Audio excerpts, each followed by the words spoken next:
Welcome back to another vlog. ಹೇಗಿದ್ದಾರೆ ಎಲ್ಲರೂ? So ನಿನ್ನೆ ಏನಾಗಿದೆ ಅಂದರೆ ನಮ್ಮ ಮನೆಯದ್ದು ಫೀಸ್ ತೊಗೊಂಡೋಗಿದ್ದಾರೆ. ಏನಕ್ಕಂದರೆ ಕರೆಂಟ್ ಬಿಲ್ ಕಟ್ಟಿಲ್ಲ. ಸೊ ಹಾಗಾಗಿ ಆ್ಯಕ್ಚುಲಾಗಿ ನಮ್ಗೆ ಗೊತ್ತಿರಲಿಲ್ಲ, ನಂಗೆ ಗೊತ್ತಿರಲಿಲ್ಲ, ಪಾಪನಿಗೆ ಗೊತ್ತಿತ್ತು, ಅವ್ರು ಕಟ್ಟಿಲ್ಲ ಅಂತೆ. ಸೊ ನಾಳೆ ಕಟ್ಟೋಣ ಅಂತ. ಸೊ ಅದಕ್ಕೋಸ್ಕರ ಫೀಸು ತೊಗೊಂಡೋಗಿದ್ದಾರೆ. ಸೊ ಇದನ್ನು ಡೈರೆಕ್ಟ್ ಮಾಡಿದೆ. ಅದನ್ನೀಗ ವೈರ್ ಬಿಸಾಡಿದೆ ನಾನು. ಸೊ ಇವಾಗ ಹೋಗಿ ಕರೆಂಟ್ ಬಿಲ್ ಕಟ್ಟಬೇಕು. ಆಲ್ರೆಡಿ ತುಂಬ ಲೇಟ್ ಆಗಿದೆ ಕೆಲಸಕ್ಕೆ. ಆದ್ರೂ ಅಲ್ಲಿ ಓಪನ್ ಆಗೋದೇ ಆಫ್ಟರ್ 9 o'clock. ಸೊ ನಿನ್ನೆ iPhone 16 ತೊಗೊಂಡಿದ್ವಿ. ಸೊ ಇದು ವೈಟ್ ಕಲರಲ್ಲಿ. ಸೊ ಇದನ್ನು ತೊಗೊಂಡಾದ್ಮೇಲೆ ದೇವರವನಿಗೆ ಸ್ವಲ್ಪನೂ ಖುಷಿ ಇಲ್ಲ. ಏನಕ್ಕಂದರೆ 15 ಇದಕ್ಕಿಂತ ಒಳ್ಳೆಯದಿದೆ, 16ಕ್ಕಿಂತ ಒಳ್ಳೆಯದು 15 ಇದೆ. ಏನಕ್ಕಂದರೆ ಕ್ಯಾಮ್ ಕ್ವಾಲಿಟಿ ಆಗಲಿ, ಪ್ಲಸ್ ಇದ್ರದ್ದು ವಾಯ್ಸ್ ಇದೆಲ್ಲ, ವೀಡಿಯೋ ಮಾಡ್ತೀವಲ್ಲ, ಸೊ ವಾಯ್ಸ್ ಎಲ್ಲ ಚೇಂಜಸ್ ಆಗುತ್ತೆ. ಸೊ ಅದರಲ್ಲಿರೋದು ಕ್ವಾಲಿಟಿ ಬೇರೆ, ಇದರಲ್ಲಿ ಕ್ವಾಲಿಟಿ ಬೇರೆ.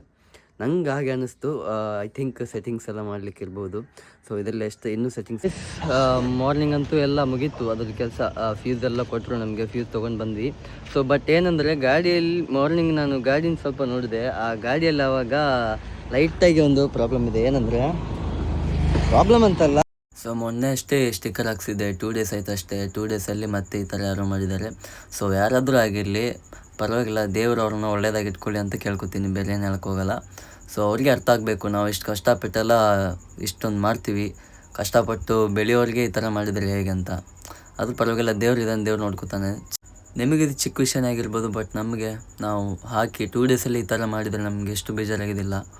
ಬೆಳಗ್ಗೆ ಮೂಡ್ ಆಫ್ ಆಗೋಯ್ತು.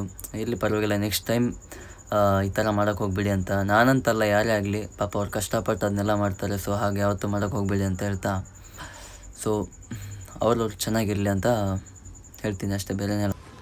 ಸೊ ಗೈಸ್, ಸಿಗೋಣ ನೆಕ್ಸ್ಟ್ ವೀಡಿಯೋದಲ್ಲಿ, ನೆಕ್ಸ್ಟ್ ವ್ಲಾಗಲ್ಲಿ. ಅಲ್ಲಿವರೆಗೂ ಎಲ್ಲರಿಗೂ ಟಾಟಾ ಬೈ ಬೈ ಅಂತ ಹೇಳ್ತಾ ಮುಗಿಸ್ತಾ ಇದ್ದೀನಿ ವ್ಲಾಗನ್ನು. ಸೊ ಸಿಗೋಣ ಗೈಸ್ ಎಲ್ಲರೂ ನೆಕ್ಸ್ಟ್ ವೀಡಿಯೋದಲ್ಲಿ. ಹರಿ ಓಂ ಎಲ್ಲರಿಗೂ.